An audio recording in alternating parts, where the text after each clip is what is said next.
하나님 감사합니다. 오늘도 우리에게 말씀을 나눌 수 있고 말씀을 배울 수 있도록 인도하심을 감사드립니다. 세상에 어떠함에도 불구하고 우리가 주를 사모하는 마음과 주께서 행하셨던 그 일들, 또 주님의 그 뜻을 따라서 순종했던 주의 제자들과 사도들의 사역들을 우리가 말씀을 통해서 배우고 우리 또한 그들을 본받아 이 땅 가운데 주의 사도로서 주의 진리를 전하는 제자로서 온전히 설 수 있도록 이렇게 나아가고자 합니다. 주님, 이 토비아와 샬롬교회의 성경 공부 시간들을 주장하여 주시고, 주님 주께서 당신의 그 뜻을 실현하시는 시간 되게 하시고, 무엇보다 우리에게 깊은 깨달음과 또 삶이 넓어지고 풍성해지고 깊어지며 우리의 사역이 더욱더 굳건해지는 귀한 시간 될 수 있도록 인도하여 주시옵소서. 예수 그리스도의 이름으로 기도하옵나이다. 아멘.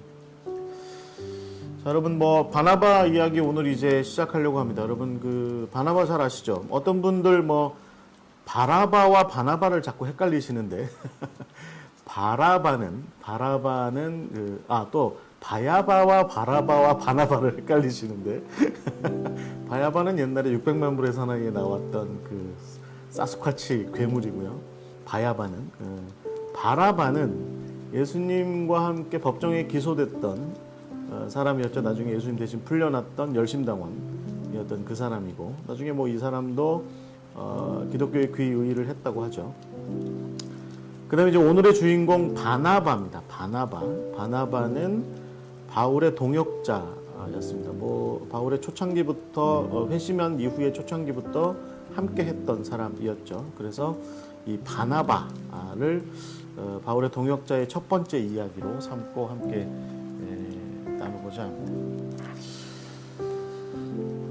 우리 교회는 이 동역자됨에 대해서 굉장히 많이 강조하죠. 기독교 초기 역사부터 이 함께하는 것에 대해서 굉장히 많은 강조를 하고 이것에 초점을 맞추는 것이 이제 교회의 입장이고 또 성경의 입장이기도 합니다. 여러분, 하나님께서 아담을 창조하시고 그가 독처하는 것을 좋지 않게 여기시고 갈빗대를 하나 빼셔서 하와, 동반자, 동역자, 돕는 배필을 이렇게 함께 만들어 주셨죠.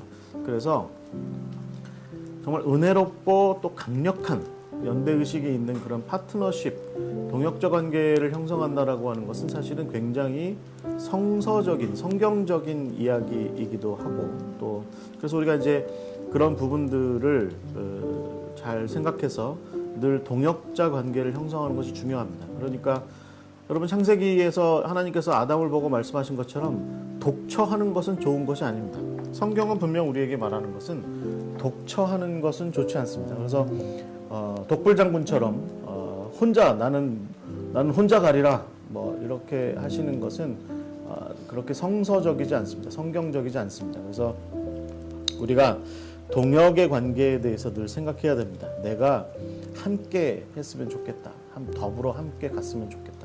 내가 누구와 함께 이 일을 할 것인가? 내가 누구와 함께 이 길을 갈 것인가? 내가 누구와 함께 저 땅 끝에 내가 파송을 받을 것인가? 이런 것들을 좀 늘 생각하시고, 이번에 특별히 우리가 바울의 동역자들을 약 13주에 걸쳐서 함께 나누는 동안에 나의 동역자는 어디 있나?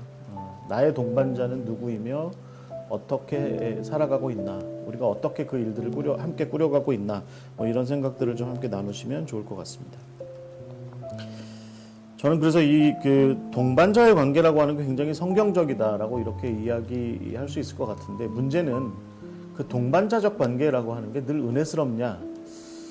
그렇지 않다는 겁니다. 여러분, 앞으로 제가 이제 이거 가지고 좀 몇 번 말씀드리겠지만, 그 돕는 배필이라고 얘기하는 그 에제르 케네그도 이것도 사실은 그 에제르가 이제 돕다, 케네그도는 적당하게 잘 돕다, 적절하게 잘 돕다 이런 뜻인데, 적절하게 잘 돕는 사람 이런 뜻인데, 그 케네그도라고 하는 것의 의미가 잘 돕는다라고 하는 게 말하자면 때로는 대서기도 하는, 그러니까 대립의 각을 세우기도 하는, 그것이 심지어는 하나님일지라도 대립의 각을 세우기도 하는, 그래서 야곱처럼 야복강에서 하나님과 씨름도 하기도 하는, 그것이 어떻게 보면 이 에제르 케네그도의 본 모습이거든요.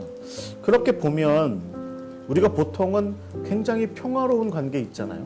부부가 30년을 살았는데 한 번도 부부싸움을 하지 않았다. 여러분, 믿을만 하세요? 저는 그건 굉장한 거짓말이라고 봐요.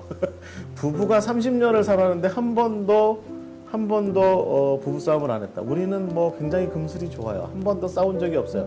목사님들 부부 중에 가끔 이런 분들 계신데 그런 거짓말 믿지 마시기 바랍니다. 어느 한쪽이 참고 사는 것일 가능성이 굉장히 높습니다. 자, 중요한 건 이 동반자적인 어떤 동역의 동행의 관계라고 하는 것이 은혜스럽다라고 할 때 그 은혜스러운 것이 항상 이렇게 평화로운, 서로 대립도 없고 갈등도 없는 그런 그 어떤 그 태평양처럼 편안한 바다 같은 그런 모습이냐? 그렇지 않다는 거죠. 사실은 동반자적 관계가 은혜스럽다라고 얘기할 때 그 에제르 케네그도가 대립적 관계까지도 포함하고 있는 것을 이야기하는 것처럼, 그 돕는 배필이 서로 대립하고 갈등하는 것까지도 포함하는 것처럼, 하나님 안에서 말씀 가운데에서 예수님의 부르심을 받아서 둘씩 짝지어져서 파송을 받을 때 그 둘의 관계는 사실은 대립도 있을 수 있고 갈등도 있을 수 있고, 그러니까 결국은 어떤 일도 있겠습니까? 만남이 있으면 회자 정리라,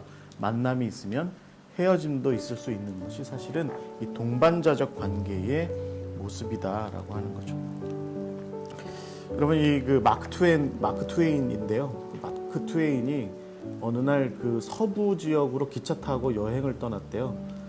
예, 그 소설가, 유명한 미국의 그 작가 마크 트웨인. 유명한 말 남기기로 유명한 사람.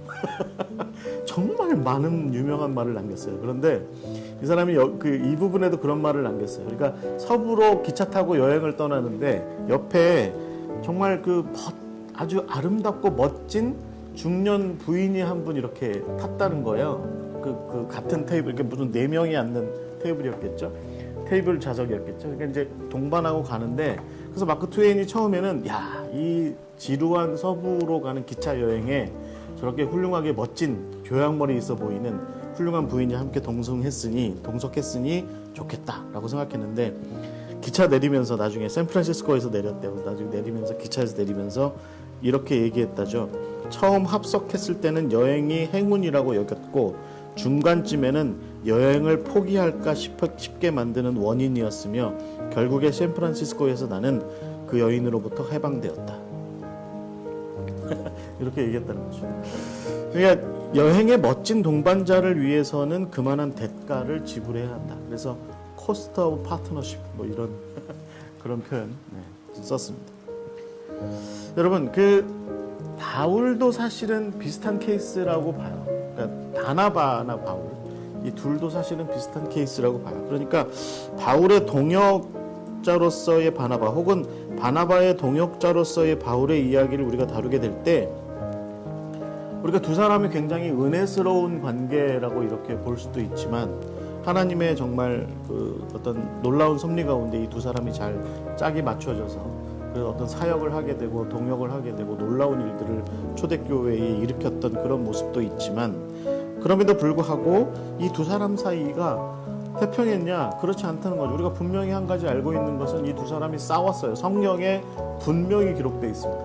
두 사람이 싸웠고 질책도 하고 서로 말이죠. 이렇게 손가락질도 하고 막 그런 일들이 있었다는 겁니다. 그래서 이 두 사람의 관계를, 그럼에도 불구하고 성경은 둘이 함께, 두 사도가 이런 식의 표현으로 잘 이렇게 표현하고 있어요. 그러니까 왜 성경은 둘이 그렇게 신나게 싸운 두 사람을 이렇게 하나로 묶어 놓았을까? 우리가 좀 관심 있게 지켜볼 대목이죠. 그래서 오늘 우리는 바울과 바나바의 동역을 살펴보면서 과연 성경이 가르치는 동역과 동행이라고 하는 것이 도대체 어떤 의미냐? 동역하고 동행한다라고 하는 것이 결혼 생활도 마찬가지고 우리가 인간관계를 형성하는 게 다 마찬가지겠지만 결국엔 늘 즐겁지만은 않다. 늘 행복하지만은 않다. 그럼에도 불구하고 우리는 함께 간다.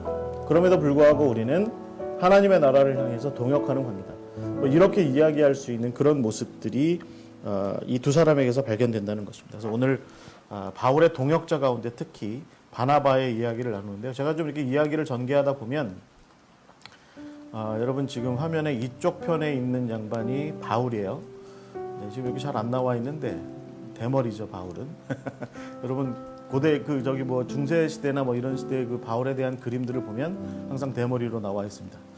그리고 약간 날카롭게 생겼고 고집불통하게 생겼고 약간 좀 좀 타협 없어 보이고 뭐 좀 그런 사람이 바울로 많이 그려지죠. 그런 면에 여러분 옆에 바나바는 좀 어때요? 좀 온순해 보이기도 하고 좀 사람이 좀 네, 그렇죠. 좀 평화주의자 같은 그런 눈썹이 좀 약간 좀 깔려 있는 눈꼬리가 깔려 있는 그런 모습이죠. 그래서 제가 오늘 이렇게 진행하다 보면 바울을 살짝 디스하는 그런 경향으로 흘러갈 수도 있겠습니다. 그러나 뭐 바울조차도 바나바 때문에 힘들지 않았던 건 아닙니다. 그런데 오늘 포커스는 바나바의 입장에서 좀 이야기를 하는 거니까 좀 여러분 그렇게 이해하시고 함께 나누시면 좋겠습니다. 자, 바나바라고 하는 사람은요, 원래 이름이 요셉입니다. 요셉. 레위 지파 출신이죠. 사도행전 4장에 보면 그렇게 나옵니다. 레위 지파 출신이고 그리고 구브로 출신이다. 구브로 출신입니다. 여러분 나중에 제가 조금 이따가 말씀드리겠지만 구브로는 이제 예루살렘이나 유다 지역은 아니죠. 지금 지중해의 동편의 한복판에 떠 있는 우리와 동일한 분단 국가입니다. 지금도 키프로스라고 부르는 분단 국가입니다. 한쪽은 그리스 쪽 편이고 다른 한쪽은 터키 편으로 서로 중앙에 이렇게 동서로 갈려있네요, 목사님. 동서인가? 남부, 맞아. 우리나라처럼 남북으로 갈려 있습니다. 저도 키프로스는 가보지 못해서 우리 다녀오신 김덕진 목사님 옆에서 참고 발언을 좀 해주시는데 그 남북으로 갈려 있습니다. 다닐 수는 있어요. 우리처럼 못 다니진 않는데 그러나 좀 한쪽은 그리스 편이고 한쪽은 터키 편이고 뭐 이런 식으로 돼 있습니다. 자, 그 섬 출신의 사람이에요. 그러니까 유대인인데 키프로스, 그러니까 성경엔 구브로라고 나와 있는 그 섬 출신으로 돼 있고 원래 이름은 요셉입니다. 뭐 예를 들면 베드로 원래 이름 시몬이죠. 시몬. 네, 나중에 베드로라고 하는 이름이 이제 첨가된 것처럼 이 사람도 나중에 이 바나바라고 하는 이름이 따라 붙었습니다. 그러니까 바나바라고 하는 뜻은 위로의 아들이라는 뜻입니다. 바가 이제 뭐 아들, 그다음에 나바가 이제 말하자면 위로 뭐 이런 의미가 담겨 있는데, 네, 뭐 어원에 대한 이야기는 좀 복잡해요. 뭐 느보신의 아들 뭐 이런 뜻도 아람어로 느보신의 아들 뭐 이런 뜻도 있다고 하는데 뭐 그런 복잡한 얘기를 뭐 제가 뭐 여기서 다루진 않겠습니다. 어찌됐든 위로의 아들이라는 뜻이 담겨 있고 그것을 초대교회 사람들이 그렇게 불렀다는 얘기입니다. 바나바를. 그러니까 원래는 요셉인데 이 사람을 요셉을 당신은 바나바야, 즉 우리를 늘 위로하는 사람이야, 위로자라고 이렇게 표현을 했다는 거죠. 이 사람이 굉장히 착한 사람이다 라고 성경에 나와 있습니다. 나중에 11장에 보시면 그 사도행전 11장에 보시면 착한 사람으로 이렇게 표현되어 있습니다. 그래서 여러분 이제 우리가 이제 앞으로 계속 기억하셔야 될 것이 이 이제 바나바라고 하면 위로의 아들이라는 뜻으로 되어 있다는 거죠. 구브로를 좀 보실 필요가 있습니다. 제가 구글 지도를 좀 따갖고 왔는데요. 좀 넓게 펼쳐놨습니다. 이쪽에 여러분 화면에 보시는 이쪽이 이탈리아고 요 끝자락에 로마가 이렇게 있습니다. 이탈리아고 그 다음에 여기가 그리스, 여기가 불가리아, 뭐 마케도니아 뭐 이렇게 있고요. 그다음에 여기가 이제 이스탄불이죠. 이스탄불, 그 다르달레스 해협이 있고, 그다음에 여기가 흑해고, 뭐 보스포러스 뭐 이렇게 있고, 그다음에 여기가 이제 지금 터키입니다. 터키. 지금의 터키, 옛날에는 아나톨리아 혹은 소아시아라고 이렇게 불리기도 하죠. 그래서 뭐 대체적으로 예수님 시절쯤으로 가보면 이쪽이 뭐 아시아, 이쪽이 무시아라는 저기가 아시아 지방이고 갈라디아가 있고, 그 다음에 이쪽이 갑바도키아, 그 다음에 여기 길리기아, 뭐 밤빌리아, 또 뭐죠? 리기아 이렇게 있죠.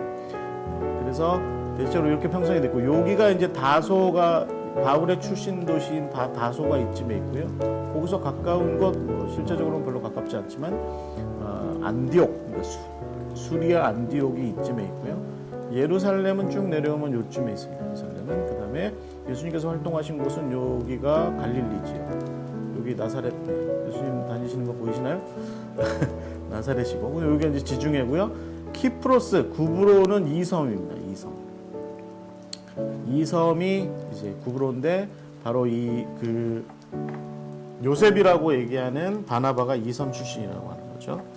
여러분 이 구브로는 뭐 고대 이래로 특히 이제 이 지중해 지역에서 패권 전쟁이 굉장히 심했고, 특히 여러분 뭐 십자군 시절에도 예루살렘 왕국이 여러분 뭐 그 볼드윈이라고 얘기하는 예루살렘의 유명한 왕이 있었죠. 그 사람 시절에도 이 키프로스는 그 예루살렘 왕국에 부속되어 있었던 곳이고 뭐 이렇죠. 그래서 이 섬이 이제 그 전략적으로 굉장히 중요한 곳이죠. 보시기에도 그렇죠. 이 섬을 차지하면 동편으로도 잘 나가고 서편으로도 잘 나가고 뭐 터키도 좀 안전을 느낄 수 있고 뭐 이런 곳이기 때문에 이 섬이 항상 뭐 전쟁도 많았고 어려움도 많았습니다. 그런데 이렇기 때문에 사실은 경제적으로도 굉장한 어떤 그 활동이 많았던 곳이 이 구브로입니다.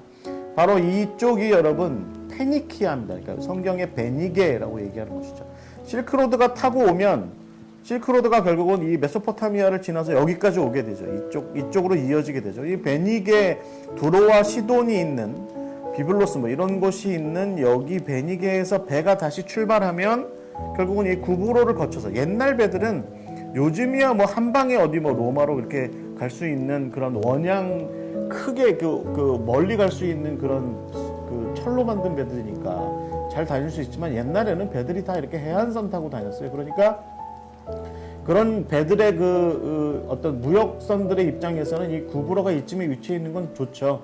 요만큼까지 한 번에 가고 또 여기서 또 이렇게 다시 터키 남부 지역으로 가고 그래서 해안선을 타고서 이렇게 무역을 다니고 뭐 이제 이랬던 시절을 따져보면 이 구브로가 굉장히 중요한 곳이었습니다. 그래서 이 동서로 그러니까 이 지중해 쪽으로부터 몰려오는 물산과 또 이 동쪽에서 몰려오는 물산들이 서로 이 무역을 통해서 이게 이어지게 되는 곳이 구브로가 있었어요. 그러니까 여기 사람들이 이제 뭐 장사 속이 좀 밝았을 것이다라고 하는 것은 우리가 충분히 이해할 수 있겠죠. 그래서 유대인들이 주전 3세기 경에 그러니까 알렉산더가 이 동방 지역을 패권을 다 장악한 이후에 이 유대인들이 이쪽에 와서 살게 돼요. 페르시아 시절부터 디아스포라 유대인들이 곳곳에 이렇게 퍼져나가서 살기 시작하는데 이 구브로에 와서 살게 된 유대인들은 한 가지 특징이 있었습니다. 뭐냐면 장사를 위한 것이었어요. 그러니까 돈벌이를 위한 것이었어요. 그래서 여러분 좀 정치적이거나 종교적인 문제 때문에 뭐 이렇게 구브로로 갔다 이런 것보다는 돈 벌기 위해서 구브로로 갔다 이렇게 얘기하는 게 훨씬 어울리는 것이 바로 구브로의 유대인들이었습니다. 여기도 뭐 회당이 한 3개쯤 있을 정도로 유대인들이 좀 많이 있었다고 해요. 그런데 결국은 이 유대인들이 돈벌이에 치중하다 보니까 알렉산드리아의 유대인들도 마찬가지고 여기 유대인들도 마찬가지고 다 돈이 더 중요했던 사람들이었던 것 같아요. 그래서 주전 한 100년경에 아리스토블루스라고 하는 그 유대의 그 마카비 집안의 후손, 그러니까 하스모니아 왕조의 그 왕이 이쪽에 이때를 여기를 그때 당시에 이집트의 포톨레마이오스 9세가 이제 여기에 왕으로 있었는데 이 키프로스의 그 구브로의 왕으로 있었는데 전쟁을 해요. 그러니까 유대인 하스모니아 왕조와 이 포톨레미 사이에 전쟁을 하게 되는데 이 전쟁을 할 때 유대인들이 그러면 당연히 여러분 생각에 어떤 편에 서는 게 맞아요? 유대인 편에 하스모니아 편에 서는 게 맞잖아요. 근데 이 구브로 사람들은 자기들의 경제적인 이득을 생각해서 프톨레미 쪽, 프톨레마이오스 이집트의 편을 듭니다. 그 편에 서서 용병까지도 만들어요. 그래가지고 하스모니아와 싸웁니다. 흥미롭죠? 자기 동족하고 싸워요. 돈벌이를 위해서. 그러니까 그런 사람들이었습니다. 그래서 뭐 그렇다고 뭐 이게 무슨 뭐 돈이 최고야 뭐 이런 사람들이다. 무슨 스크루지들만 여기 살았다. 뭐 그렇다기보다 하여튼 정황이 그랬다는 겁니다. 그래서 이제 돈을 많이 번 그것을 가지고서 그 경제적 배경을 가지고서 그 다음에 나중에 그리스 사람들이나 로마 사람들에게도 굉장히 좀 인정을 많이 받는 그 구브로의 유대인들 그런 백그라운드를 가지고서 나중에 이 사람들이 후에 이제 그러니까 아우구스투스가 이게 로마의 평화를 팍스 로마나를 이루고 난 이후에 본격적으로 헤롯 시대를 거치면서 본격적으로 유대와 예루살렘 쪽으로 진출하기 시작하는 거죠. 뭐 이 구브로 출신의 유대인들뿐만 아니라 알렉산드리아나 뭐 무슨 뭐 구레네 뭐 그다음에 뭐 바울처럼 다소라든가 뭐 바벨론이라든가 뭐 여러 곳에 디아스포라 유대인들이 이때 당시에 예수님 시절이죠. 예수님 시절에 예루살렘으로 진출해서 예루살렘 안에 자기들만의 회당을 이렇게 만들어가기 시작하죠. 그래서 뭐 그 회당이 예루살렘 안에만 200개가 넘었다잖아요. 그래서 구브로 출신 사람들도 아마 그 예루살렘 안에 자기들만의 회당을 가지고서 그것을 거점으로 해서 예루살렘 안에서 어떤 종교 정치적인 그런 활동, 그러니까 민족적인 입장에서 볼 때 어떤 자기들의 위치를 세워나가고 그랬던 그런 주도권을 뭐 가지고 경쟁하고 그랬던 일들이 아마 이때쯤에서 발생하지 않았을까 싶습니다. 그랬던 즈음에 아마도 비슷한 맥락에서 이 바나바의 집안, 그러니까 요셉의 가문, 레위 지파였던 요셉의 가문도 아마 구브로에 진출했던 것 같습니다. 여러분, 이게 이제 예수님 시절의 예루살렘인데요. 한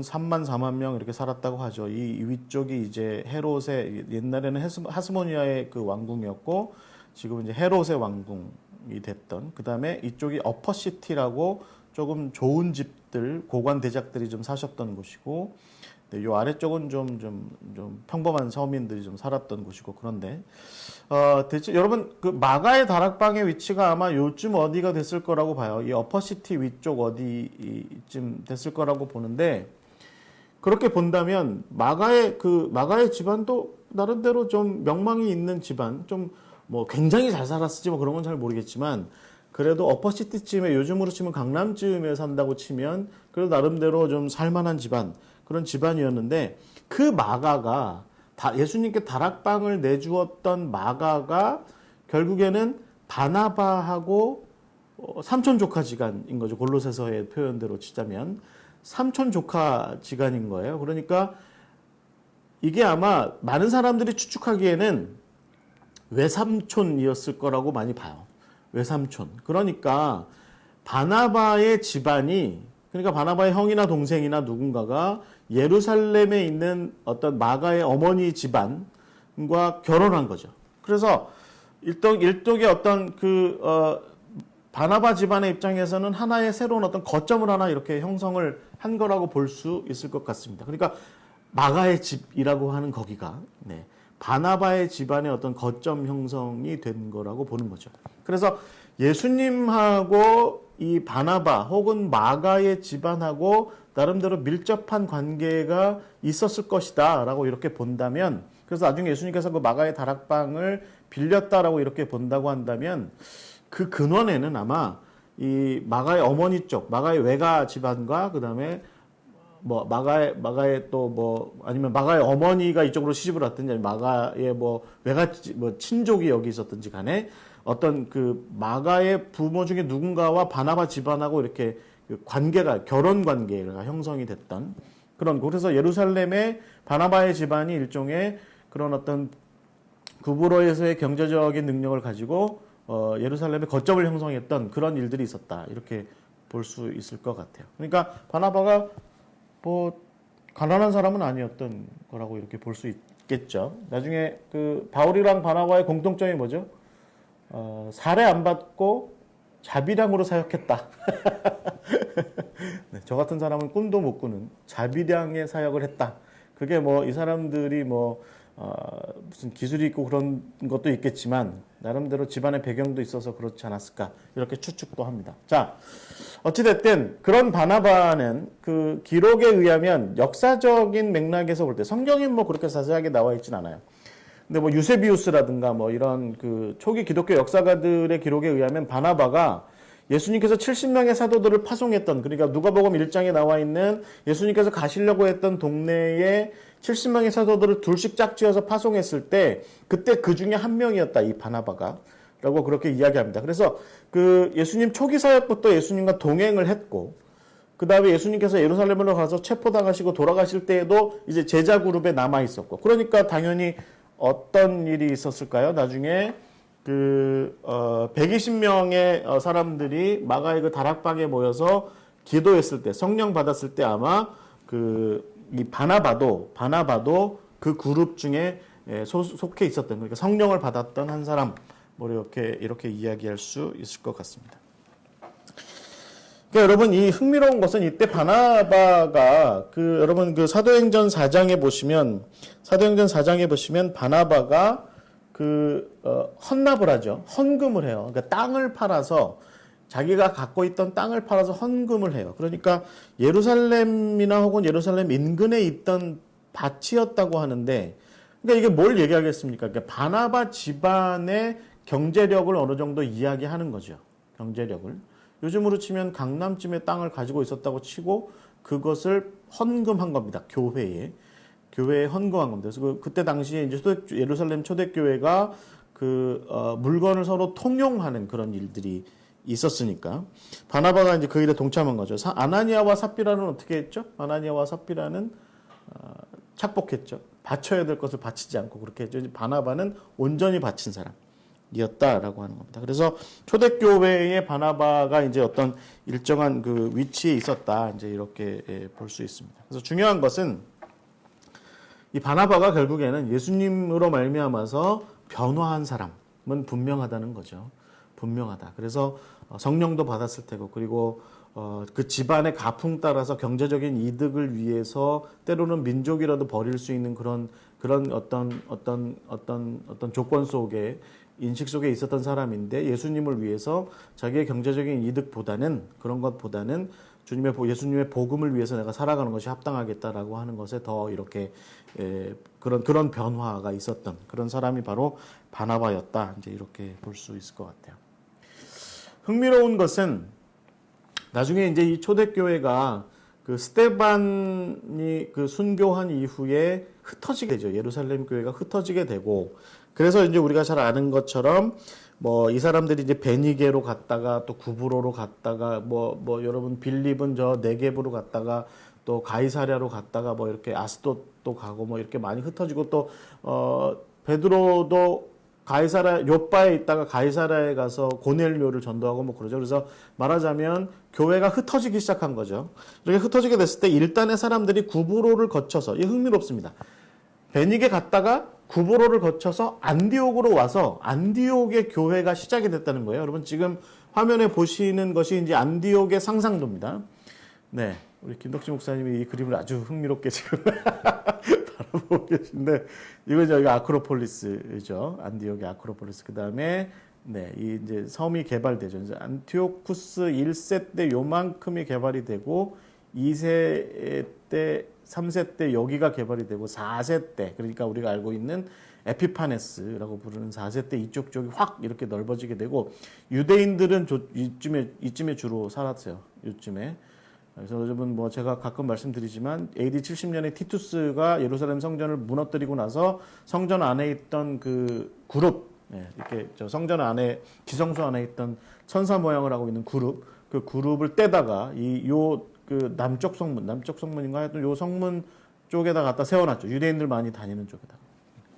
그런 곳이 바로 이 안디옥인데, 이 안디옥의 교회가 세워졌다는 겁니다. 그래서 이 안디옥의 교회가 세워졌을 때 예루살렘 교회 사람들이 정말이냐, 안디옥 하면 그래도 정말 큰 도시인데 그 큰 도시에 교회가 세워졌냐 확인 좀 해봐라 라고 할 때 바나바를 보냅니다. 그래서 바나바가 이 안디옥에 와서 교회가 실제로 세워진 것을 보고 그 교회를 북돋아요. 그러니까 격려의 아들이잖아요. 격려자잖아요. 격려자. 이 격려자 바나바가 가서 교회를 북돋웁니다. 그래서 교회가 점점 이제 부흥하게 되는 그런 일들이 일어나게 되죠. 그런데 이 바나바의 입장에서 가만히 볼 때 자기 역량만으로 이 안디옥 같은 거대한 도시에 교회가 세워지게 됐을 때 이 교회가 점점 부흥하게 되는 것을 내가 다 감당을 못하겠다라는 생각을 품고서, 여러분 사도행전 11장에 보면 바나바가 무슨 예를 하냐면 다소에 있던 바울을 데려다가 안디옥 교회로 데려와서 함께 사역을 합니다. 함께.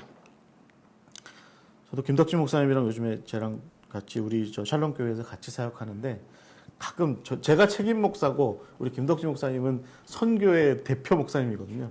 가끔 헷갈려요. 그러니까 가끔 서로 이제 이렇게 좀 헛갈리는 그런 일들이 있습니다.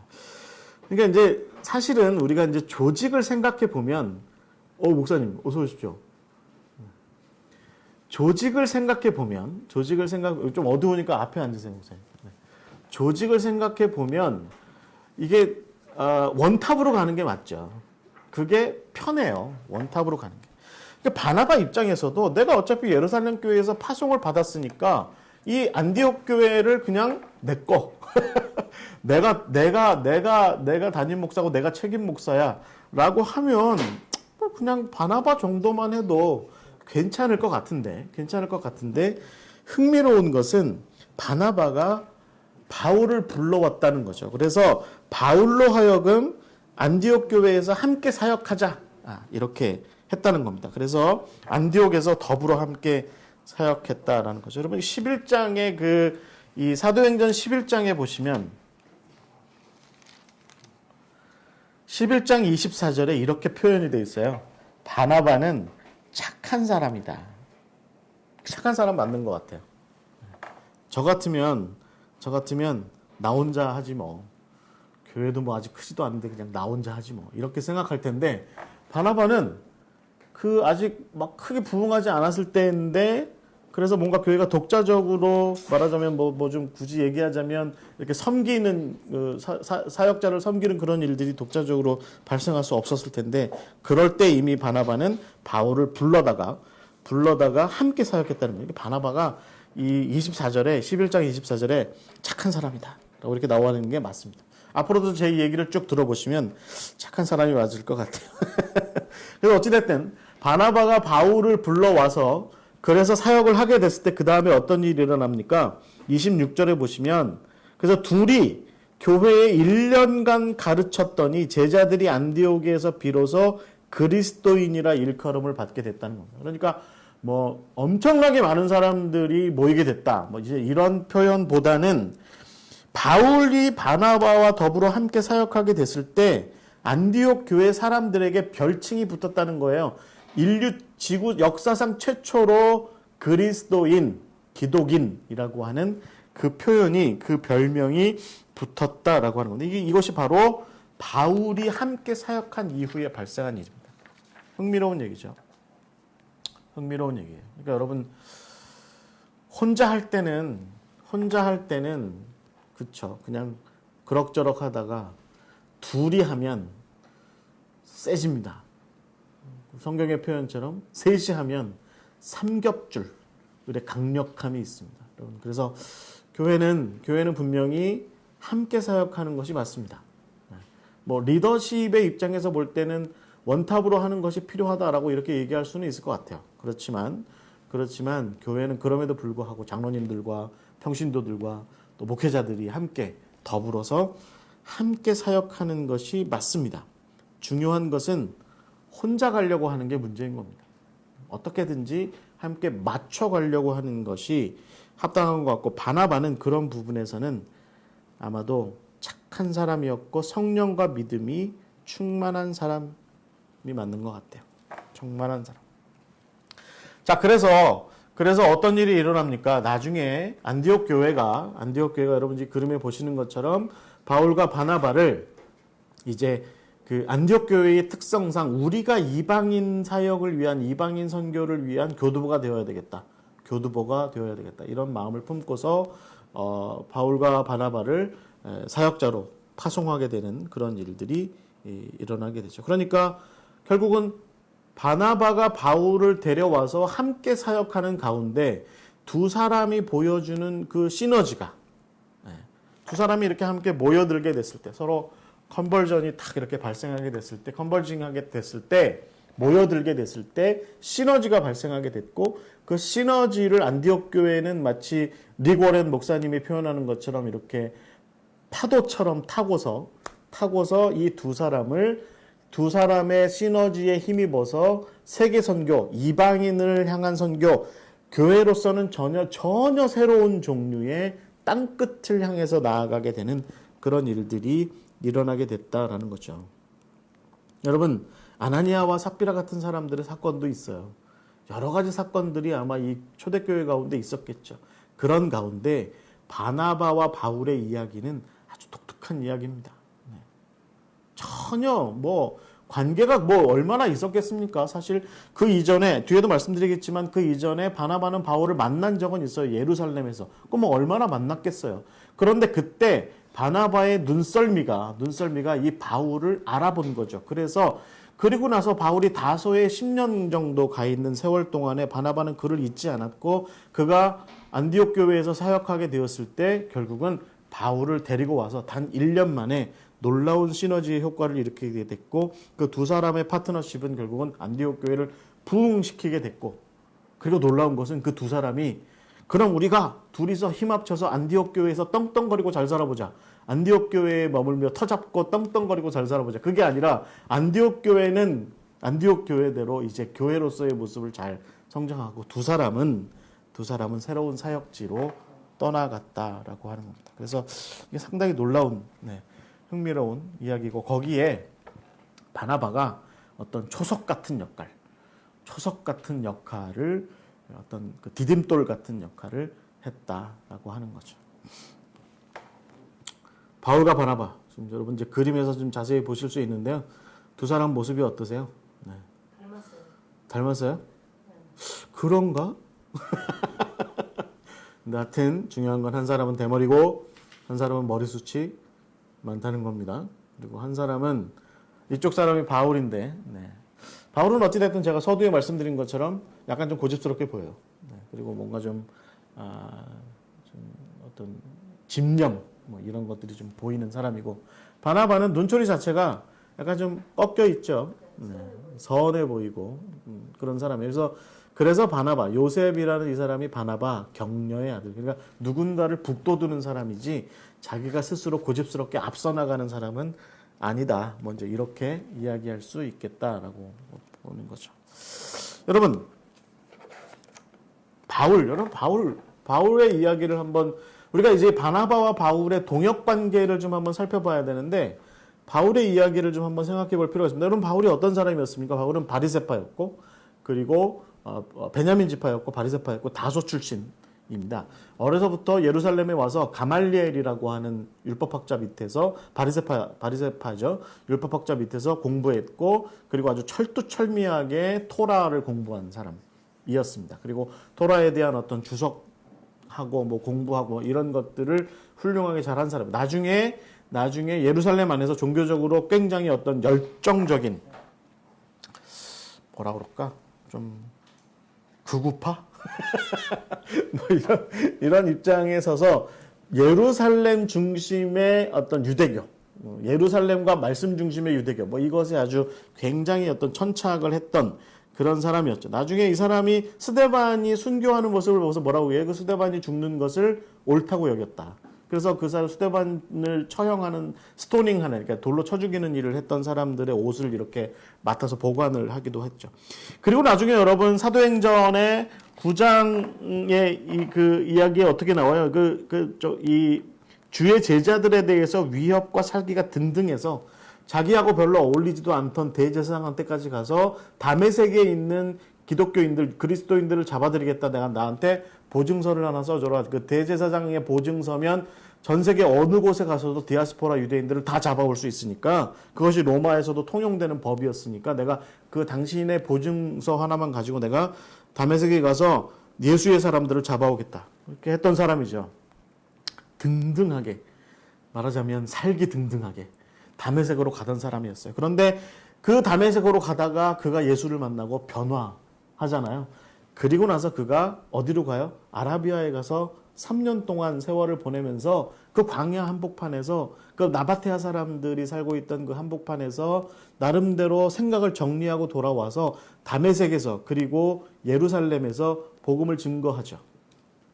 그럴 때 저 같아도 바울이 그러고 다니는다는 얘기를 듣고 심지어는 바울이 내 눈앞에 이렇게 나타나면 좀 의심스러울 것 같아요.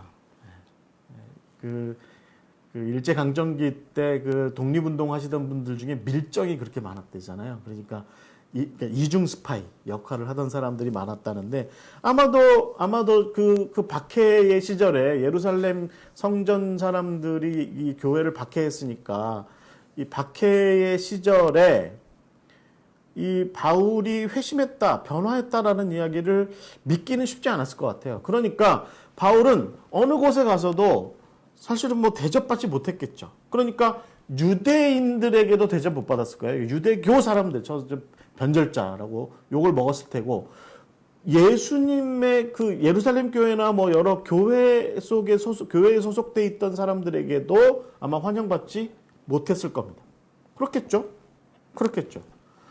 그러니까 이 사람이 예루살렘에 왔을 때 그 여러분 사도행전 9장에 보면 26절에 이렇게 돼 있어요. 사울이, 그러니까 바울이죠. 바울이 예루살렘에 가서 제자들을 사귀고자 하나 다 두려워서 그가 제자됨을 믿지 않았다. 라고 이렇게 딱 나와 있어요. 그런데 그때 27절에 누가 등장합니까? 우리의 격려자 바나바가 등장하는 거죠.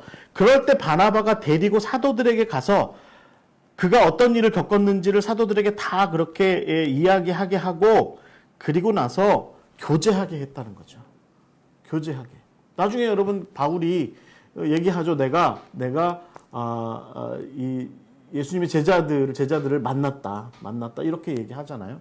그러니까 이때 바나바가 그런 역할을 다 이렇게 한 겁니다. 그러니까 바나바의 도움이 여러분 이 바나바의 도움이 없었으면 바울은 교회로 들어오기가 쉽지 않았습니다. 교회라고 하는 곳 안으로 발을 들이기가 쉽지 않았을 때 바나바는 아주 그 양반만의 독특한 눈썰미로 바울을 알아본 거죠. 그리고 바울이야말로 아마 우리 이 교회가 예수 그리스도의 십자가의 그 사랑과 복음이 증거되고 선포되는 일에 바울이 참 좋은 일꾼이 될 것 같다라는 생각을 이 바나바가 갖게 된 거예요. 그래서 결국은 이 바나바가 바울을 교회로 이끌어 드린 겁니다. 근데 여러분 잘 아시죠? 그리고 나서 여러분 여러분 그 사도행전 9장 26절 이하의 얘기를 보면 바울이 29절에 보면 28절부터 보면 사울이 제자들과 함께 있어서 예루살렘에 출입해서 주 예수의 이름으로 담대히 말했대요. 헬라파 유대인들과 변론했대요. 이 헬라파 유대인들이 어떤 사람들이에요? 옛날에 스데반 죽였던 사람들이거든요. 스데반을 죽음으로 몰았던 사람들이에요. 그러니까 자꾸 이제 이 바울이 예루살렘 안에 유대교 원리주의자들과 자꾸 대립하게 되니까, 자꾸 대립각을 세우게 되니까 예루살렘 교회의 입장에서는, 야고보가 주축으로 돼 있었던 예루살렘 교회의 입장에서는 쉽지 않은 거예요. 우리는 좀 모더레이트하게 좀 느슨하고 좀 유순하게 이 갈등 상황을 좀 풀어가고자 싶은데 바울이 말하자면 좀 극렬하게 이야기하기 시작한 거죠. 그래서 결국은 이 사람이 어떻게 됩니까? 30절 결국은 죽을 상황에 치달아 가요. 그러니까 교회의 형제들이 알고 가이사랴로 데려가서 다소로 보냈대잖아요. 우리가 잘 알듯이 나중에 이 바울이 다소로 보내진 다음에 한 10년 정도 세월을 보냅니다. 다소에서. 아무도 안 찾은 거예요. 말하자면 죄송한 표현이지만 초대교회 입장에서도 유대교 입장에서도 별로 달갑지 않은 사람이 돼버린 거죠. 바울이. 그래서 FF 브루스 같은 사람들은 이 10년 동안의 세월 동안에도 바울은 가만히 있지 않았다. 복음을 증거했다. 먼저 이렇게 해서 로마서에 내가 40의 한 대를 가만 매도 맞았다. 이런 것들이 다 바울이 이 다소에 있을 때 겪었었던 일일 것이다. 이렇게 이야기도 하지만 어찌됐든 초대교회나 유대교 정통파 사람들조차도 다 이 바울을 잊어가기 시작했던 그런 상황이었던 겁니다. 그럴 때 이 바나바가 결국은 이 바울을 그 다소에서 말하자면 절치부심하고 있던 바울을 안디옥으로, 예루살렘으로는 못 데려가고 안디옥으로, 당신은 내가 보기엔 안디옥이 딱이야 라고 생각했던 것 같아요. 바나바가. 그러니까 바나바가 안디옥 교회에 가서 상황을 딱 지켜보고, 안디옥 교회가 막 이제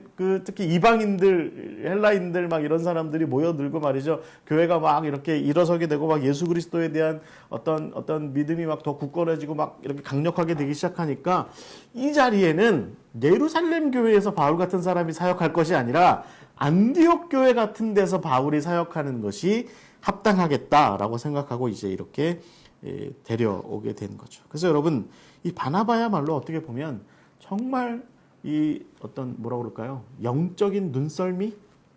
참 좋았던 사람이었던 것 같습니다. 제가 이렇게 살면서 누구죠? 제가 갑자기 생각이 안 나는데 그 지음이라는 표현 있잖아요. 제가 이름이 갑자기 생각이 안 나는데 그 지음이라는 표현이 있죠. 내가 말하는 것을 알아주는 친구, 내가 뜯는 음악을 알아주는 친구, 지음. 내가 말하려는 것을, 내가 잘하는 것을 알아주는 친구, 그게 지음이잖아요. 지음. 이 고사성어에도 나오는 이 지음 표현은 어떻게 보면 바울을 알아준 사람, 바나바입니다. 여러분, 저나 여러분이나 인생 살면서 나를 알아주는 사람, 그래서 나를 10분 잘 이렇게 뭐라 그러구나 좀 잘 써먹어주는 사람, 그런 사람 있나요? 나의 가치와 나의 의미와 나의 역할을 잘 알아서 그걸 잘 이렇게 이용해주고 써먹어주는 사람, 그런 사람이 있나요? 바울에게는 바나바가 있었던 것 같습니다. 여러분, 저는 이 바울과 바나바의 이야기를 세 가지로 좀 정리를 하고 싶어요. 세 단계로. 근데 이제 제가 서두에 말씀드린 것처럼 바울과 바나바의 관계가 이렇게 정말 꿍짝도 잘 맞고 정말 좋은 어떤 파트너십의 관계로서 잘 이렇게 형성이 돼 있는데, 그런데 이 바울과 바나바의 관계에서 볼 때 나름대로, 그런데 이 동역의 관계가 영원히 지속되지 않았거든요. 그래서 영원히 지속되지 않은 관계를 한 번쯤 우리가 좀 멘토와 멘티의 관계, 코치와 코치를 받는 사람의 관계로 이렇게 놓고 볼 때 바울과 바나바의 관계도 한 3단계로 지켜볼 수 있을 것 같아요. 문 좀 3단계로 좀 지켜볼 수 있을 것 같습니다. 이 바울과 바나바의 관계. 첫 번째는 바울과 바나바의 관계에서 먼저는 바나바가 바울의 지원자요 주도자의 관계였던 적이 있습니다. 제가 지금 이렇게 쭉 이렇게 말씀드린 것처럼, 지금 여러분 그림에서 보시는 것처럼 바나바가 바울을 이렇게 이끌어가죠. 이 그림에서도 이렇게 보시는 것처럼 저희 이 그림 찾느라고 굉장히 힘들었습니다. 이런 그림이 있더라고요. 누가 봐도 이 사람이 얘가 아니라 이분이 바울이신데 이분이 바나바거든요. 근데 이렇게 이끌어가는 거죠. 이 그림으로 볼 땐 이렇게 표현하는 것 같아요. 구브로로 먼저 갑시다. 아니면 뭐 안디옥으로 갑시다. 구브로로 갑시다. 이렇게 얘기하는 것 같아요. 어찌됐든 바나바가 먼저는 지원자요 주도자의 역할을 했다는 거예요. 그러니까 바울이 초대교회에 적응하지 못하고 정착하지 못할 때 바나바는 바울을 정착시켜줬던 사람인 거예요. 제가 보기에 바울이 뭐 말하자면 MBTI 같은 성격검사로 볼 때 굉장히 좀 열정은 있었으나 외향적인 사람은 아니었던 것 같아요. 굉장히 사교적이거나 그런 사람은 아니었는데, 그런 바울을 교회 안으로 잘 정착할 수 있도록 이끌어 주었던 어떤 그런 외향적 역할을 어떤 인도의 역할을 해줬던 사람이 바나바였죠. 그리고 누가 봐도 바나바는 바울이 이런 사람, 옛날엔 그랬는데 지금은 변했어요 라고 이렇게 얘기해 줄 수 있는 어떤 지원자의 역할, 지지자의 역할, 기반이 돼주는 역할, 그런 역할을 충실하게 했다는 겁니다.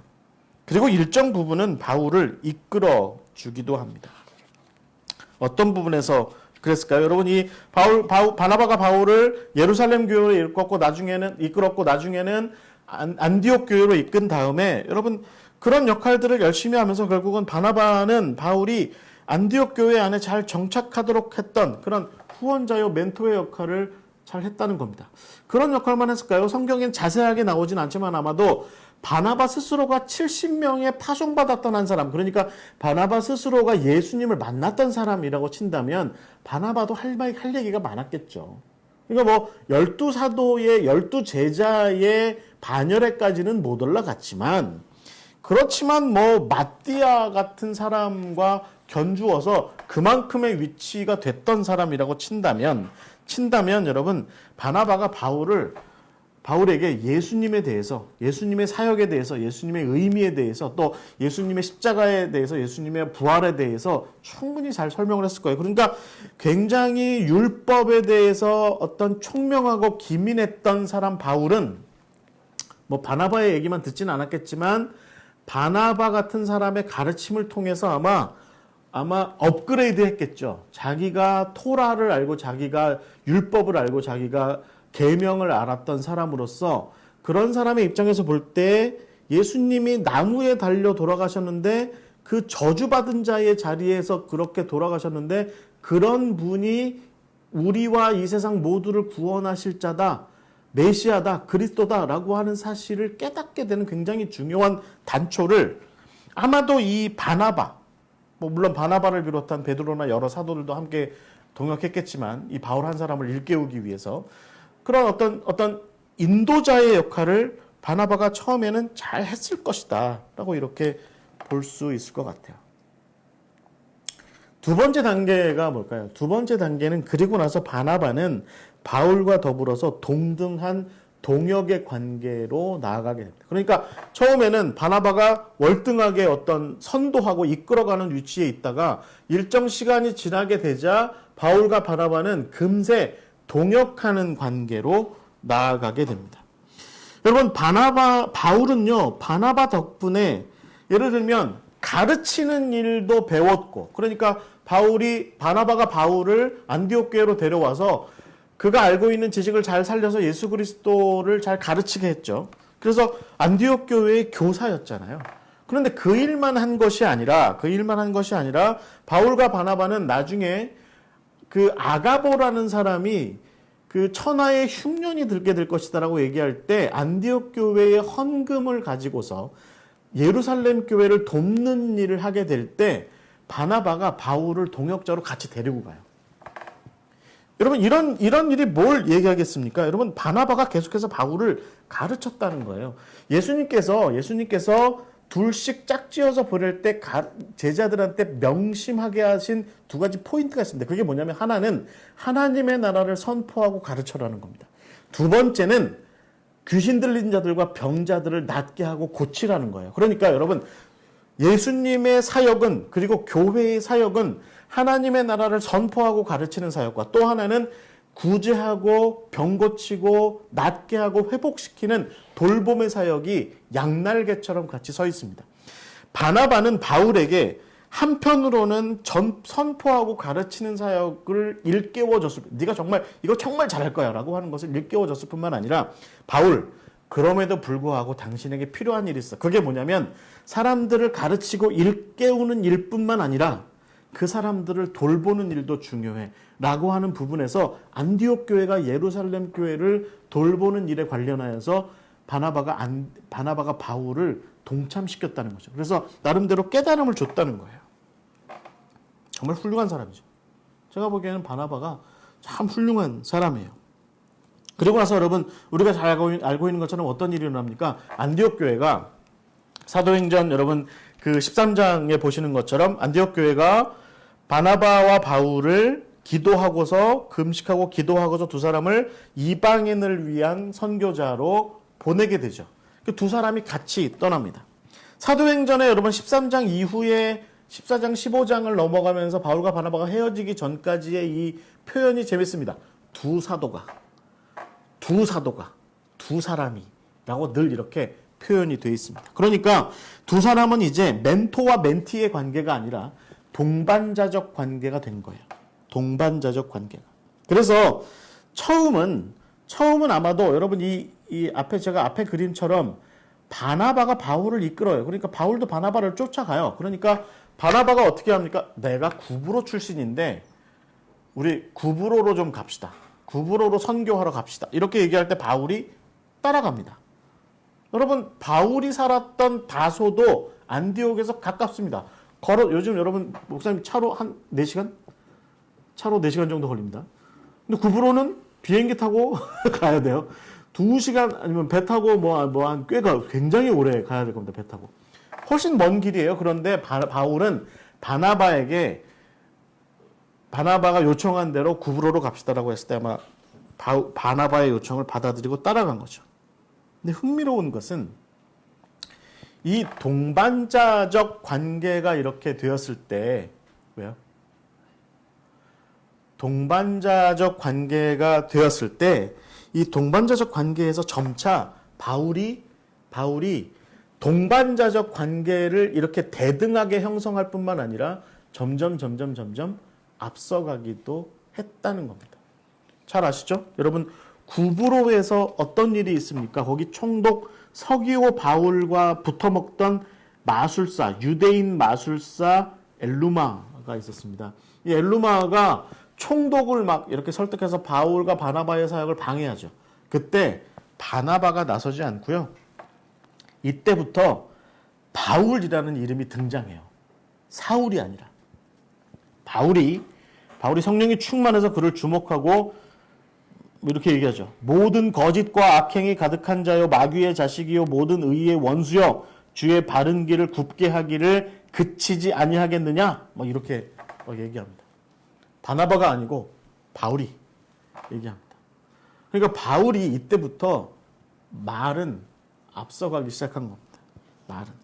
그리고 이제 여러분 잘 아시는 것처럼 구브로의 사역이 끝나고 그 안달리아로 넘어가서 버가쯤 갔을 때 동행했던 마가가 더 이상 못 가겠어요. 뭐 이렇게 얘기하잖아요. 저는 더 이상 못 가겠어요. 그래서 이제 따로 떨어져 나가죠. 이제 자기 조카가 이제 젊은 놈이 말이지. 함께 가지 못하고 떨어져 나가니까 바나바가 마음이 어땠겠습니까? 바울은 이때 아마 이제 마가에 대해서 에이, 괘씸한 놈 뭐 이런 생각을 했던 것 같습니다. 어찌됐든 그리고 나서 바나바는 바울과 계속 동행합니다. 동행하면서 여러분 비시디아 안디옥에 이르게 됐을 때 그가 회당에 들어가서 여러분 그 13장 사도행전 13장 13절부터 이렇게 보시면 특히 14절 15절 넘어가서 여러분 16절부터 장장 그 41절까지가 우리가 보통 바울이 처음 선포하기 시작한 예수 그리스도에 관한 캐리그마, 즉 선포 내용, 예수 그리스도에 대한 선포로 이렇게 보통 이야기하는 부분이 여기 이렇게 등장해요. 그러니까 엄청나게 많은 분량을 그가 알고 있는 구약의 그 율법의 구약의 어떤 토라의 지식들을 기반으로 해서 예수 그리스도에 대한 이야기를 쫙 이렇게 멋있게 연설하죠. 물론 최초의 캐리그마는 베드로가 솔로몬 행각에서 사도행전 2장에 한 것이 최초인데 여기 보면 이제 바울 스스로 그간 정말 10몇 년에 걸쳐서 절치부심하던 세월에 갈고 닦았던 자기 내공을 여기 비시디아 안디옥에서 최초로 이렇게 펼치기 시작한 겁니다. 그때 바나바는 가만히 있어요. 그리고 지금 여러분 그림에서 보시는 것이 어디냐면 루스드라입니다. 루스드라에서 바울과 바나바가 둘이 같이 서 있죠. 이 둘이 같이 서 있을 때 사람들이 야, 이 사람이 제우스냐? 이 사람이 헤르메스냐? 스스냐? 허메냐? 뭐 이렇게 이야기를 할 때 바울과 바나바가 둘이 이구동성으로 아니다. 우리는 그런 사람이 아니다. 라고 이렇게 이야기를 할 때 바울에게 허메냐? 헤르메스냐? 라고 얘기하고 바나바에게 스스냐? 즉 제우스냐? 이렇게 얘기하는 것은 바울이 말을 많이 했다는 얘기입니다. 헤르메스가 바울의 메신저거든요. 그러니까 누구죠? 제우스의 메신저 신이거든요. 그러니까 제우스가 무슨 말을 하면 인간 세계나 다른 신에게 그것을 전달하는 신이 헤르메스예요. 헤르메스. 잘 전달하는 일이 헤르메스의 중요한 역할이었는데, 그러니까 바울에게 헤르메스냐 이렇게 얘기한 건 뭐냐면 바울이 말을 많이 했다는 얘기입니다. 옆에 바나바는 가만히 있었다는 얘기예요. 그만큼. 뭐 대충 그렇잖아요, 여러분.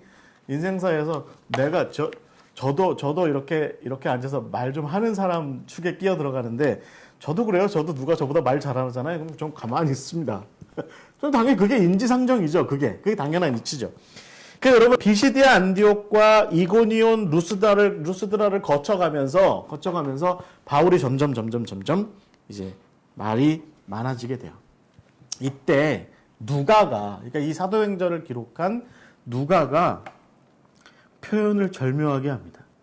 실질적인 발언은 행동과 어떤 역할은 바울이 훨씬 더 많이 하는데 그래서 그 사도행전 13장 13절에 드디어는 바울과 및 동행하는 사람들. 이렇게 표현이 돼요. 이렇게 그러니까 바울이 주가 되는 상황으로 발전하게 되는데, 그런데 누가는 계속해서 여러분 13장 뭐 예를 들어서 뭐 51절 뭐 두 사람, 그다음에 여러분 14장 1절에 보면 또 두 사도, 그다음에 14장 14절에 보시면 또 역시 두 사도, 그다음에 14장 또 26절에 보시면 또 이 두 사도 이렇게 돼 있죠. 이 두 사도라는 표현이 13장 51절, 14장 1절, 14절 26절. 그러니까 이 두 사람이 1차 전도 여행을 마칠 때까지 계속해서 두 사도 계속 얘기해요. 그런데 실질적인 사역은 바울이에요. 여러분, 저는 누가도 참 훌륭한 것 같아요. 이걸 표현상으로 절묘하게 엮어요. 절묘하게 엮어서 주된 사역은 바울이 많이 했는데, 그래서 바울이 이때부터 슬슬 앞서나기 시작했는데, 바나바도 함께 했다라고 하는 맥락에서 두 사도를 끝까지 이렇게 이어간 거죠. 그래서 여러분, 이 동반자적 관계가 형성이 된 이후에 두 사람의 관계는 점점 이제 뭐 그렇다고 바울이 바나바의 멘토가나 혹은 뭐 어떤 스승이나 뭐 이런 사람이 된 건 아니죠. 그렇게 될 수는 없죠. 스승은 오히려 바나바죠. 바나바가 바울의 스승이라고, 멘토라고 보는 게 맞습니다. 그런데 어찌됐든 그렇게 보면 어떻게 설명해야 돼요? 점점 바울이 바나바에게서 벌어지기 시작한 거죠. 떠나가기 시작한 겁니다. 반대로 얘기하면 바나바가 바울에게서 밀려나기 시작한 겁니다. 밀려났다고 하는 게 맞을 것 같아요. 그래서 이제 우리가 세 번째 단계로 넘어가게 돼요. 제가 나누어 드린 자료에 그 6페이지에 보시면 그 마지막 관계가 이제 헤어진 사람으로 남게 된다라고 제가 이 표현을 썼어요. 그러니까 헤어진 사람, the separated. 그러니까 헤어진 사람으로 분리된 존재로 남게 된다. 이 표현을 하는 게 맞죠, 여러분? 이후에 사도행전은 누구의 주도로 흘러갑니까? 바울의 주도로 흘러가요. 바나바는 잊힌 사람이 되는 겁니다. 그러니까 바나바가 남겨진 거고 바울이 이제 주도적으로 앞장서 나가는 사람이 된 거죠. 이게 바로 이제 세 번째 단계입니다. 여러분, 이 세 번째 단계로 들어서게 되기 전에 사실은 이제 마지막 두 사람이 동행했던 이야기가 있습니다. 그게 뭐냐면 이들이 이제 이방인 선교를 마치고 와서 예루살렘 교회에 가서 그들이 겪었던 일들을 이야기합니다. 그래서 이방인들에게 복음을 전하는 것이 합당하다라고 하는 이야기를 전하는데, 그때 뭐 디도 같은 사람도, 갈라디아서 2장에 보면 디도도 동행했다, 이제 이런 표현으로 나와 있는데, 바울과 바나바가 같이 예루살렘 교회로 올라가서 그들이 겪었던 일들을 다 이제 이렇게 얘기합니다. 그러니까 그때 당시에 예루살렘 교회 일단의 바리새파나 뭐 이런 사람들이, 바리새파 쪽에 치우쳐 있는 그리스도인들이 이방인에게 복음을 전하는 게 합당하냐, 예수 그리스도의 복음을 전하는 게 합당하냐를 여전히 문제 제기를 하고 있을 때, 같은 바리새파 출신의 바울은 그것을 변론하기 위해서 예루살렘 교회로 간 거죠. 그런데 이 예루살렘 그 최초에 있었던 예루살렘 회의 때 바울과 바나바는 이렇게 뭐 주장이나 발언을 그렇게 많이 하지 않습니다. 오히려 그 주장이나 발언을 많이 한 사람은 베드로죠. 베드로가 발언을 많이 하고 이제 뭐 그 잘 마치죠. 그리고서 편지 하나 얻어가지고, 그러니까 죽은 동물의 뭐 어떤 동물의 피라든가 뭐 어떤 뭐 이런 것들, 정결 예법에 어긋나는 것들만 좀 주의시키자, 뭐 이 정도의 편지를 써서 이방인들에게 복음을 전하는 것도 합당하다라고 하는 것을 길리기아와 여러 곳에 전해라라고 하는 어떤 당부를 받고 편지를 들고 바울과 바나바가 다시 안디옥으로 돌아와서 얼마 있다가 이제 바울이 본격적으로 바나바에 앞서서 이야기를 해요. 뭐라고 얘기합니까? 우리 두 번 전도 여행 떠납시다. 어차피 우리 이거 편지 길리기아 지역이나 여러 곳에 가서 우리 형제들에게 다 이제 이고니온이나 뭐 루스드라나 또 뭐 비시디 안디옥이나 우리 다녔던 곳에 가서 다 전해야 되는데 거기 갑시다 라고 하는데, 그때 바나바가 뭐라고 그러냐면, 아니 구브로로 갑시다. 이렇게 얘기합니다. 이게 여러분 사도행전 15장 36절부터 나오는 이야기입니다. 구브로로 갑시다. 이렇게 얘기합니다. 그때 바울은 그때 이제 바나바가 뭐라고 얘기합니까? 요한이라고 얘기하는 그 마가, 조카, 지난번에 버가에서 떨어져 나갔던 조카를 데려갑시다. 이렇게 얘기할 때 바울이 거부하죠. 우리는 여기에서의 이야기를 바울과 바나바가 마가 때문에 싸웠다. 지금 여러분 이 그림에서 보시는 것처럼 제가 이런 그림을 좀 구했는데 여기가 아마 바나바와 마가일 것 같고요. 이 그림에. 그 다음에 여기가 바울과 실라. 겠죠. 그 이제 바울은 팔짱 끼고 뭐 이러고 있는 뭐 그런 자세고 바나바는 마가한테 빨리 타. 마가는 약간 미적거리고 있고 뭐 이제 이런 분위기죠. 이런 분위기를 보면서 바울과 바나바가 싸웠다. 이제 그래서 마가 때문에 싸웠다. 이제 이런 이야기로 이렇게 이야기합니다. 이런 그림도 있습니다. 여러분 보시면 바울과 바나바가 서로 싸우고 있고 아마도 이 사람이 신라일 것 같아요. 신라는 이도저도 못하고 있고 마가는 셀쭉해가지고 옆에서 이러고 있고 이제 이런 그림도 있더라고요. 그러니까 여러분 이제 이런 모습을 볼 때 이제 바나바와 바울이 서로 싸웠다 이제 이렇게 얘기할 것 같은데 제가 보기에는 이 정도 상황에 치닫게 되면 우리는 조금 더 이 상황을 좀 깊게 들여다볼 필요가 있습니다. 그러니까 바나바가 이방인을 선교하는 문제와 관련해서 바울과 약간 좀 어떤 견해 차이가 있었던 거 아니냐. 그리고 그 견해 차이에 비춰볼 때 마가가 바울을 못 따라간 거예요. 그러니까 바울의 정말 이방인들의 어떤 그 삶의 공간 한복판으로 뛰어들어가서 말하자면 적진 한복판으로 뛰어들어가서 용맹하게 싸우는 그런 관우 같은 그런 어떤 장비 같은 그런 모습을 이렇게 보이고자 했을 때 마가는 아직 좀 젊었던 거죠. 그래서 난 저기 삼촌, 바나바 삼촌, 난 저기까지는 못 따라갈 것 같아. 이렇게 얘기했는데 사실은 한편으로 바나바도 이 바울의 좀 말하자면 너무 열정적인 그런 모습을 다 채 못 따라가지 않았나 싶기도 해요. 네. 그런 생각에서 아마 두 사람은 이제 이렇게 헤어지게 된 거죠. 여러분, 우선 좀 정리를 좀 해보자면, 여기까지 얘기를 좀 정리를 해보자면, 동역이라고 하는 것이 누군가 하나의 리드가 있습니다. 처음 출발할 때. 마치 바나바가 바울을 먼저 리드했던 것처럼. 그러나 동역 관계라고 하는 것은 어느 시점이 지나면 둘이 균등한, 대등한 위치가 될 가능성이 굉장히 높습니다. 예를 들면 어느 담임 목사님이 부목사 하나를 데려다가 열심히 같이 사역해요. 그러면 처음에는 어때요? 담임 목사님이 부목사를 잘 끌고 갈 때는 좋죠. 그런데 여러분 교회에서 천편일률로 발생하는 사건이 뭐예요? 대체적으로 부목사들이 대체적으로 자기들만의 세력을 형성하는 거예요. 담임 목사 눈에서 볼 때는 이 자식 봐라. 뭐 이런 생각을 품을 만한 그런 일들이 보통 발생하죠. 예를 들어 부목사가 담임 목사님 몰래 권사님들과 만나서 밥을 먹는다든지 장로님들과 정기적으로 만난다든지 뭐 어떤 교회의 어떤 좀 돈이 많으신 분한테 별도의 어떤 무슨 사역 후원을 좀 받는다든지 뭐 이런 일들이 발생하면 담임 목사 입장에서는 뭐야? 라고 생각하죠. 근데 부목사 입장에서는 뭐예요? 아니 뭐 목사님이나 저나 뭐 이런 생각을 하게 되죠. 대체적으로 여러분 교회에서 부목사와 담임 목사 사이에 이런 상황이 발생하게 되면 담임 목사님들이 취하는 태도가 있어요. 좋은 담임 목사님들 경우에는 너 이제 개척해라. 네가 담임 목사 할 때가 됐다. 개척해라. 라고 하고서 좋은 담임 목사님들 같은 경우는 뚝 떼서 개척시켜 주시죠. 교인도 떼주시고 또 이렇게 한동안 지원도 해주시고 이렇게 떼주시죠. 뭐 죄송한 표현이지만 좀 속 좁으신 담임 목사님들 경우는 그냥 내쫓으시죠. 나가 그러시죠.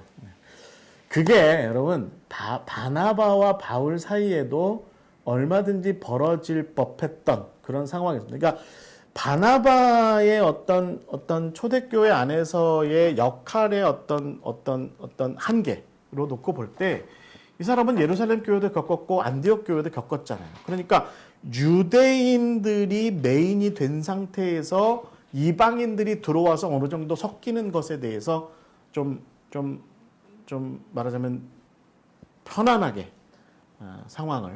평화롭게 상황을 좀 해결하려고 했는데 바울은 지금 유대교들은 나중에 여러분 바울이 2차, 3차 전도여행을 떠나면서 계속 하는 행동이 뭡니까?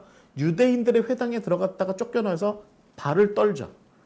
먼지를 떨어요. 내가 다시는 너네들한테 안 간다. 그래서 여러분 나중에 드로아를 거쳐서 데살로니카나 뭐 고린도 막 이렇게 넘어가면 사실은 이제 유대인들을 기반으로 한 사역이 아니라 이방인들 안으로 아예 치고 들어간 사역으로 점점 바울은 발전합니다. 근데 바나바는 제가 나중에 설명드렸지만 구브로에서 사역을 계속할 때도 유대인들의 사역 안에서 이방인들을 향한 사역으로 머물러 있어요. 그러니까 이 차이로 놓고 볼 때 바울은 바나바를 넘어선 겁니다. 교회사적으로 볼 땐 그런 거죠. 바나바는 그런 입장에서 볼 때 좀 이 마가라고 하는 표면적인 문제로 티격태격하기는 했지만 바나바는 바울을 그렇게 해서 떠나보냈고 결국은 역사적으로 볼 땐 바울에게서 떨어져 나간 사람으로 바나바가 그렇게 남게 된 겁니다. 여러분, 이걸 가만히 우리가 좀 생각을 해보면 하나님 나라 사역은요, 일정 부분은 이런 인간사의 상식에 준합니다. 인간사의 상식이 있어요. 그게 뭐예요? 자식이 40살 먹어서 예를 들어서 45살쯤 됐고 예를 들어서 무슨 어떤 삼성의 대기업의 이사인데 엄마랑 계속 살아. 그리고 엄마하고 맨날 싸워. 그거 뭐예요, 그게. 결혼도 안 하고. 그런 일은 일반적으로는 없어요. 일반적으로는 없어요. 대체적인 자식이라고 하는 존재는 어떤 존재입니까? 나이 20을 먹고 대학 졸업하고 직장 취직하면 그래서 지가 좋아하는 짝이 생기면 여자친구 생기고 남자친구 생기면 아버지 엄마보다는 그 짝을 더 좋아하게 되고 그리고 그 짝과 더불어 생긴 자기 새끼들을 더 그래서 사랑이라는 게 내리사랑이잖아요. 그게 더 좋은 게 인지상정인 겁니다. 그러니까 여러분 창세기 1장 27절에 생육하고 번성하라라고 이야기할 때 그때 하나님이 주신 그 사명의 생육하고 번성하라는 아담 너를 정점으로 해서 모든 너의 후손과 자식들이 너한테 모두 들러붙어가지고 언제도 떨어지지도 않고 늘 너에게만 의지해서 너와 더불어 콩닥콩닥 그것이 수억 명이 되건 수십억 명이 되건 아담 너를 중심으로 계속 그렇게 살아라. 그런 의미가 아니죠. 아담은 900세쯤 살다가 죽는 게 합당했고 그 다음 세대들은 새롭게 다시 일어서는 게 합당한 것이 바로 창세기가 말하는 생육과 번성의 당연한 이치가 되는 겁니다. 그러니까 때가 되면 자식이나 제자 혹은 멘티들은 각자 자기의 자식이나 제자 혹은 멘티를 두고 자기의 영역을 구축하고 자기의 일을 하려고 하는 것이 상례인 겁니다.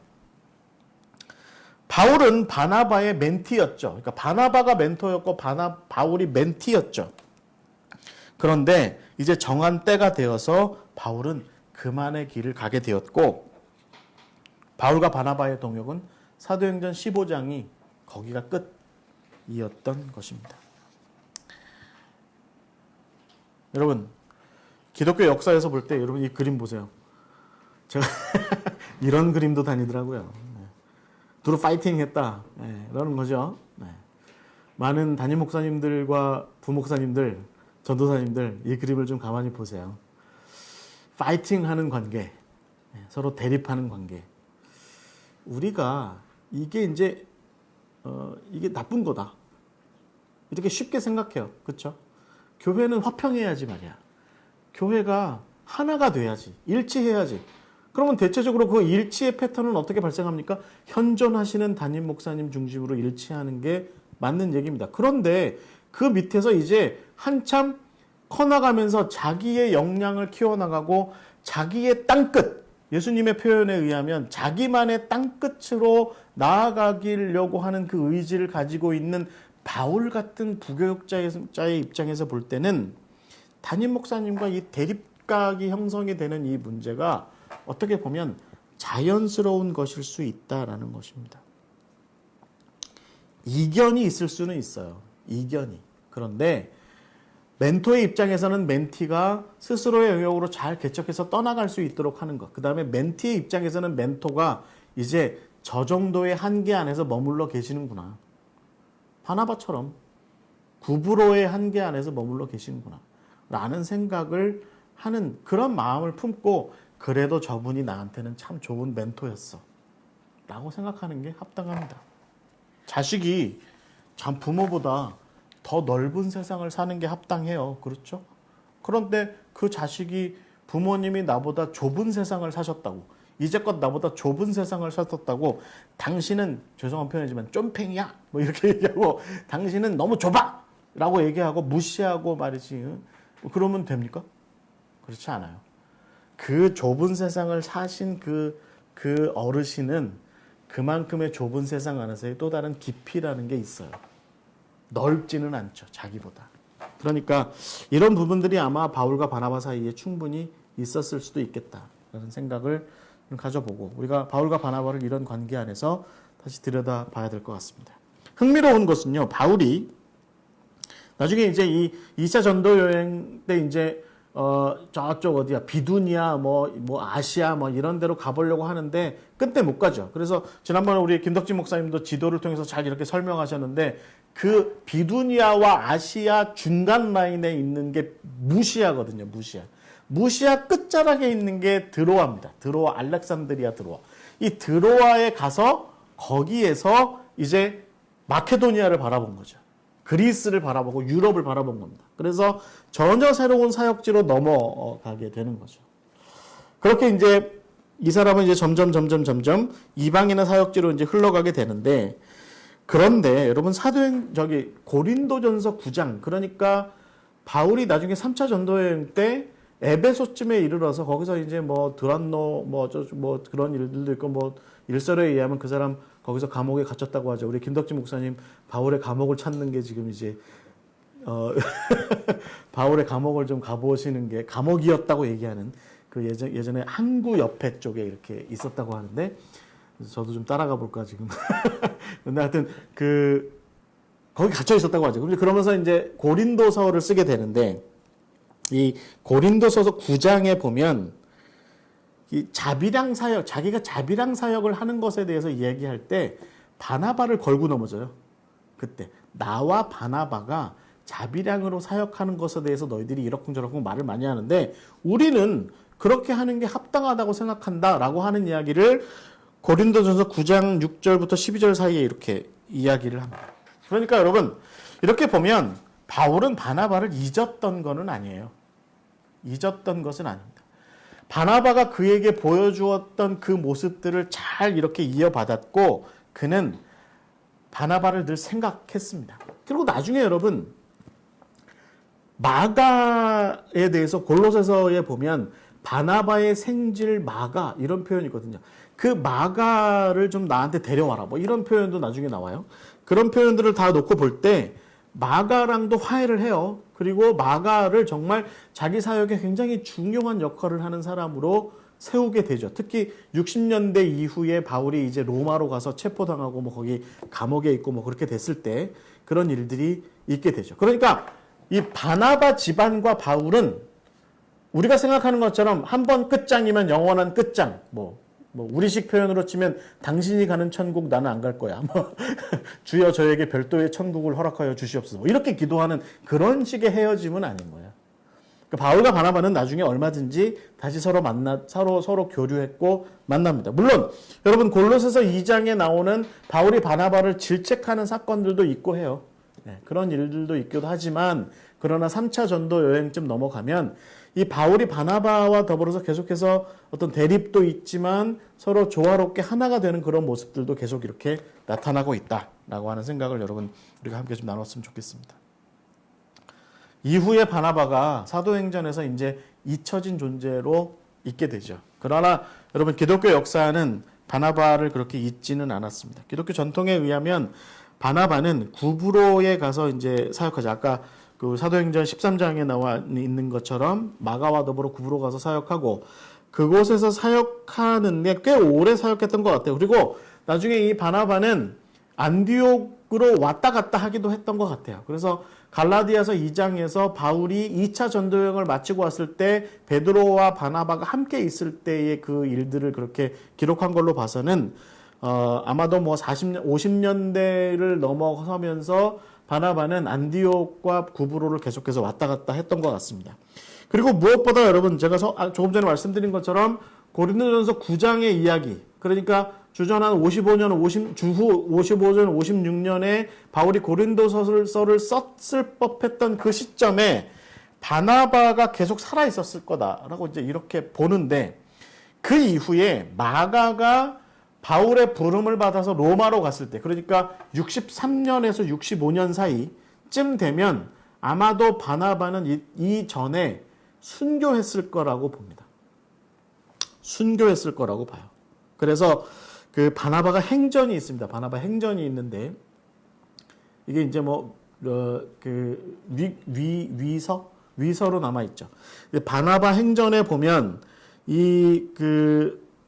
뭐라고 나와 있냐면, 그가 구브로에서 열심히 열정적인 어떤 사역을 하다가 결국에는 돌로 쳐죽임을 당하게 돼요. 스데반처럼 돌로 쳐죽임을 당하게 돼요.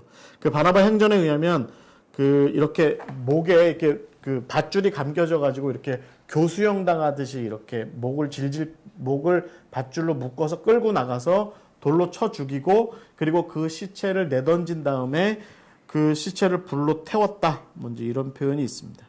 이렇게 이제 순교하셨죠. 바나바는 그렇게 순교했습니다. 기독교 전통에서는 이 바나바가 서신서 하나를 남겼다고 이렇게 보통 이야기를 합니다.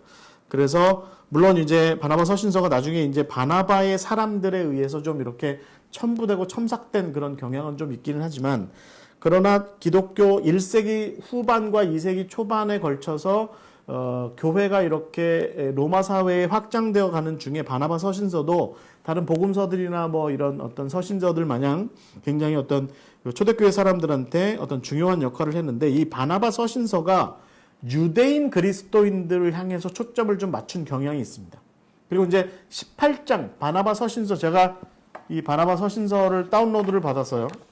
여러분 이거 뭐 이런 거 다 다운로드 받을 수 있습니다. 물론 영문이긴 하지만 이 바나바 서신서가 이렇게 있는데, 이게 이제 18장, 19장 넘어가게 되면, 특히 19장, 20장 이렇게 넘어가게 되면 빛과 어둠의 문제, 세상엔 두 갈래 길이 있다. 빛의 길이 있고 어둠의 길이 있다. 먼저 이렇게 얘기를 하는데, 이 이야기가 여러분 기독교 초기 문서 중에 디다케라고 했습니다. 12사도의 가르침 디다케라고 하는데, 그 디다케와 상당히 일맥상통하는 부분이 있어서 이 바나바 서신서가 나름대로 권위가 있었다. 이제 뭐 이렇게 보는 경향이 있습니다.